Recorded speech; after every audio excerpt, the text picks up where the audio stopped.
Ladies and gentlemen, hey, hi, how you doing? Welcome back to the channel.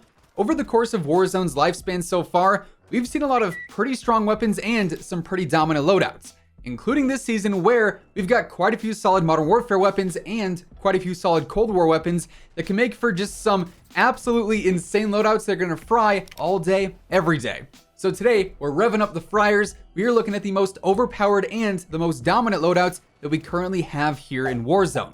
So if you enjoyed the video at any point, let me know by dropping a like on it. Let's set the goal for today at 4,000 likes. And of course, if you're new here or if you haven't already subscribed, I am always covering the latest loadouts, attachment setups, news, updates, you name it, it's all right here. So feel free to subscribe to stay on top of all of that.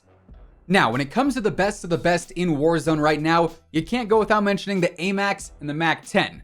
This is one of my favorite hybrid classes to run right now. Hybrid in the sense of you got one Modern Warfare weapon and one Cold War weapon, and together you pretty much have all bases covered here. You've got your medium and long range with the AMAX, and I mean, this thing is gonna hit hard. It's gonna run through armor and health alike.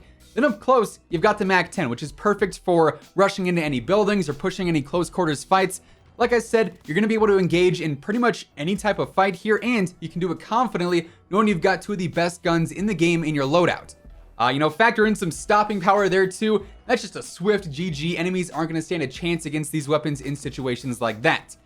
So when it comes to the attachments here, first up on the AMAX, I'm running the usual, you could say, the monolithic suppressor to stay off the radar and extend that range, the Zodiac barrel for better range and control, the Commando foregrip for even better control, the 45 round mags, and then also the VLK 3x optic with the T-pose reticle. And then on the MAC-10, we've got the agency suppressor, like always. Personally, I prefer the reinforced heavy barrel. That feels the most consistent to me. Then I've also got the patrol grip there for better mobility, the 53 round drum for that bit of extra ammo, then finally the Raider stock for better mobility as well.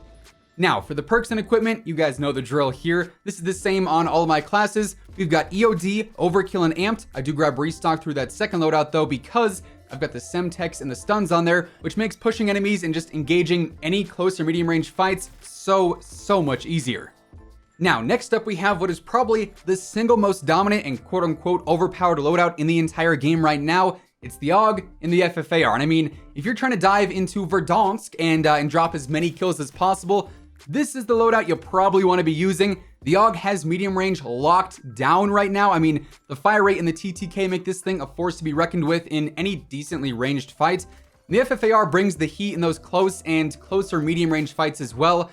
It's really the best close range weapon in the game when it comes down to it. It's got clean iron sights, which saves you that attachment spot. It's got the ability to just absolutely dominate SMGs with its mobility and its fire rate. And of course, you got the AR damage profile there, so it's gonna shred. This is really the go-to loadout in Warzone right now, I would say. For the setups here, on the AUG, I'm running the agency silencer, of course. The strike team barrel, however, Lancer really is not a bad choice either. I've also got the field agent grip on there for a tighter spread, the 45 round drum, and the 3x optic on there to round things out. And then on the FFAR, I'm running with the agency suppressor, the reinforced heavy barrel for better range and velocity, the field agent grip for better control, the 50 round fast mag, and then also the Raider stock, which gives you some wild mobility, which honestly is perfect for those close range fights. Moving on, this is actually one of the most popular loadouts in the entire game right now. It's the FFAR and the CAR. These are two of the most used weapons in the game according to Warzone Ranked or WZRanked.com. Obviously, the FFAR we just discussed, so take everything I just said about it before and apply it here again. This holds down the medium and close range fights on this loadout. Then the CAR is going to give you that long range capability. The CAR vibes are just so nice, you know? Yeah, the SPR is good, the Tundra is strong, the HDR, the AX50 are consistent, but the CAR kind of just has it all. You're still getting the one-shot headshots like you would elsewhere. The upper body shots are still pretty powerful, and you have that great mobility with it too, so you're able to use it aggressively, and pairing with the FFAR just sort of amplifies that basically. Very fun class, and definitely the best sniper loadout we have available right now. Gonna have to see if the ZRG 20mm is like the real deal when that ends up dropping here soon, but for now, this is definitely the wave. And for the FFAR, it's all the same attachments as before. And for the CAR, I'm running the monolithic suppressor, the 27.6 inch barrel for the best range and velocity, the tac laser for that better speed and that better stability, the sniper scope, and then I do also use the cross thread reticle on that, which I think is so much better than the default one. And lastly, I've got the comb stock on there for better stability. With that on there, this thing basically does not move. Then next up, we've got kind of a weird loadout, but it is definitely a competitor. Here I've got the AMAX once again, paired with the Bullfrog from Cold War this time, and just hear me out. The Bullfrog is a beast. Right now, the MAC-10 has taken up all the spotlight, all the attention, if you will, but if and probably when it gets nerfed, I truly think the Bullfrog is going to be the new best SMG. The thing has no recoil whatsoever, it's got a pretty surprising range for an SMG, and up close, its damage and its TTK are nuts. The thing just melts through players. The iron sights are also great too. It's kind of the complete package when you build it out, and honestly, even the ground loot Bullfrog is viable as well. Like I said before, with the AMAX on there as your other weapon, you've covered all your ranged engagements there with the power that brings into the equation, so these two paired together makes for another great loadout that is super consistent across all types of engagements. Again, all the same attachments on the AMAX from before. Then on the Bullfrog, I'm rocking the Grew Suppressor for that better range and velocity, the Rifled Barrel actually for better range and better control according to true game data. I've got the Ember's Sighting Point on there for better range, the Spetsnaz Grip for better control, and then finally, no stock. However, that said, the no stock option, the PKM stock, or the skeleton stock are all honestly pretty viable. They each are going to give you better mobility. Personally though, I just do lean towards that better sprint to fire time with no real cons, hence why I run no stock. And then for the final loadout today, this one is just sort of mixing and matching the ones that we've already covered, but it's definitely still a very strong loadout. It's got the AUG and the MAC-10. Of course, based off of what we've already gone over in this video alone, I don't think much needs to be said here, but this setup again is going to be perfect for a more aggressive player. Medium and close range fights are a breeze between the AUG and the MAC-10.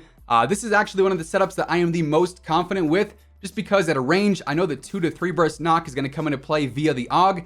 Then up close, I've got the speed, I've got the power to sort of finesse players with the MAC-10. It's pretty much the best of both worlds, we can say. The setups here are the same as before, so no real need to break down those attachments again since it is all the same. Honestly, while these loadouts are definitely at the top of the meta, there are quite a few other weapons that can compete with these. The MP5s are pretty close to the Bullfrog and the MAC-10. A case could probably be made for the Modern Warfare M4A1, the Stoner, the Bruin. Like I said, snipers are pretty competitive all around. But these to me are definitely the top dogs right now, if you will, and they're the weapons that I think most players are gravitating towards at the moment.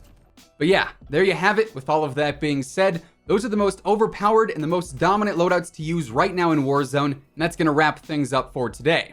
If you enjoyed the video, or if you just found it helpful, let me know by dropping a like on it.